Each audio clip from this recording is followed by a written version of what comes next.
Interviene in un videomessaggio Raffaele Padrone, vice segretario nazionale di FSP Polizia di Stato. Lo sentiamo. Ben ritrovati, buonasera telespettatori, grazie direttore. Eccoci nuovamente a inizio settimana con la rubrica dedicata alla sicurezza. E quando parliamo di sicurezza in questo periodo, chiaramente parliamo dei controlli effettuati dalle forze dell'ordine in strada e agli esercizi pubblici.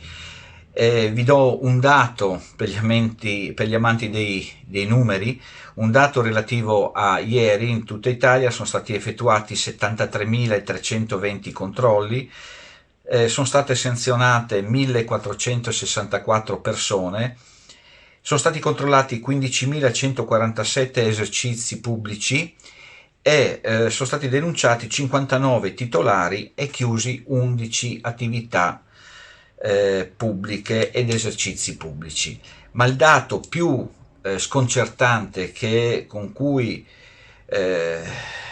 dobbiamo lottare ogni settimana sono le persone trovate fuori dalla propria abitazione che si trovano o si trovavano in quarantena e quindi con il divieto di mobilità, quindi persone infette, persone positive.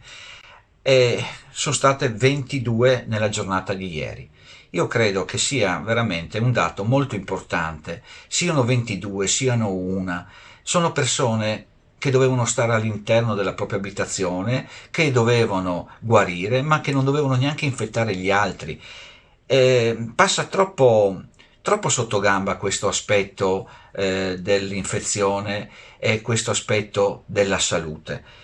E deve essere questo il concetto, l'ho detto la scorsa settimana e lo ribadirò per sempre fino a che non dovremo sentirci sicuri di questo virus.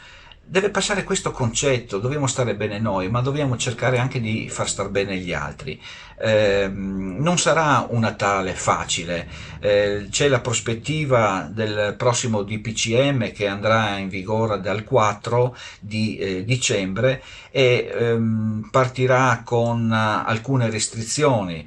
Sarà un Natale che non ci darà sicuramente la possibilità di spostarci tra regione. Ci sarà un blocco che partirà dal 4 e andrà fino al 6 di gennaio e sarà un parziale blocco per darci la possibilità almeno di vivere il Natale con i nostri cari. È chiaro che gli orari saranno ridotti, si parla di un coprifuoco intorno alle 23 nelle giornate del 24 e di Natale fino alla mezzanotte. Ovviamente, ripeto, un Natale che dà fastidio a tutti, però ripeto, dobbiamo essere consci che sarà questo il Natale forse più sfortunato della nostra vita.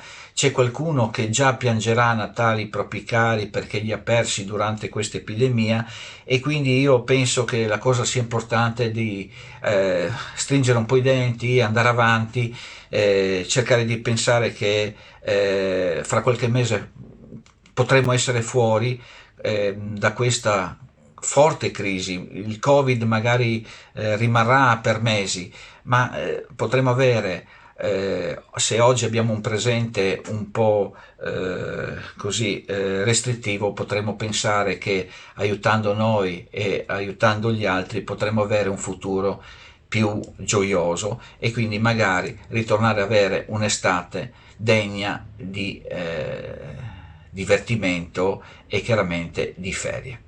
Grazie e ci vediamo la prossima settimana.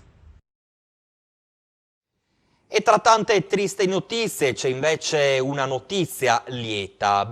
Pordenone si colloca in vetta, ha scalato insomma questa montagna ed è al primo posto, è la città dove si vive meglio. Questa l'indagine condotta da un noto quotidiano economico. Allora insomma sentiamo le parole, la felicità esternata dal sindaco Alessandro Ciriani, ancora convalescente, che sta ancora ovviamente combattendo con il Covid-19.